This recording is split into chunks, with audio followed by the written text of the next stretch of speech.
Banyak pilar yang harus kita perkokohkan, harus kita perkuatkan supaya kita diakui sebagai hamba Allah yang benar-benar bertakwa kepada Allah Subhanahu wa taala.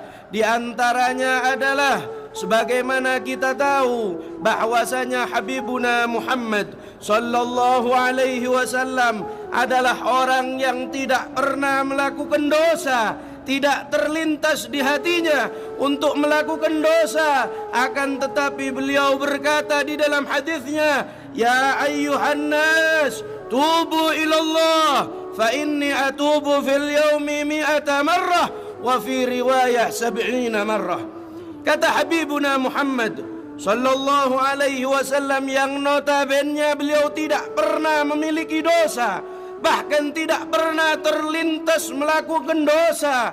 Akan tetapi beliau tahu bahwasanya umatnya sering berdosa, banyak melakukan dosa, sehingga beliau memberikan contoh untuk umatnya. Seraya beliau berkata bahwa sesungguhnya aku, kata Habibuna Muhammad sallallahu alaihi wasallam, bertaubat dalam satu hari satu malam. Beliau bertaubat kepada Allah, meminta ampun kepada Allah, bersimpuh kepada Allah, sujud kepada Allah, meminta maaf kepada Allah sebanyak 100 kali. Ini Habibuna Muhammad. Ini adalah contoh tauladan kita, baginda Nabi yang tidak pernah berdosa, akan tetapi selalu bertaubat kepada Allah Subhanahu wa taala. Bagaimana dengan kita yang hari-hari kita banyak dosa? Jangan sampai kita lupa selalu bertaubat kepada Allah Subhanahu wa taala. Jangan sampai kita enggan selalu kembali kepada Allah. Jangan sampai ada di dalam pikiran kita, di dalam hati kita menunda-nunda taubat kepada Allah Subhanahu wa taala.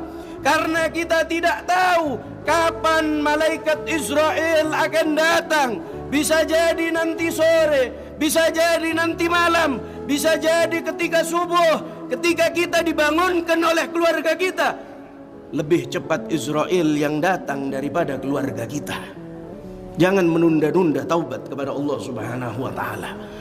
Fa idza jaa ajaluhum la yastakhiruna sa'atan wa la yastaqdimun.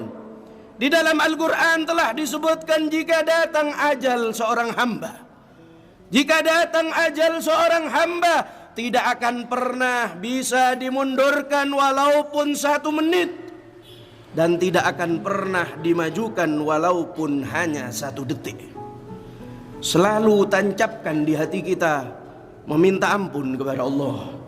Tancapkan di hati kita supaya selalu ada keinginan untuk merubah diri kita lebih baik, lebih dekat kepada Allah Subhanahu wa taala.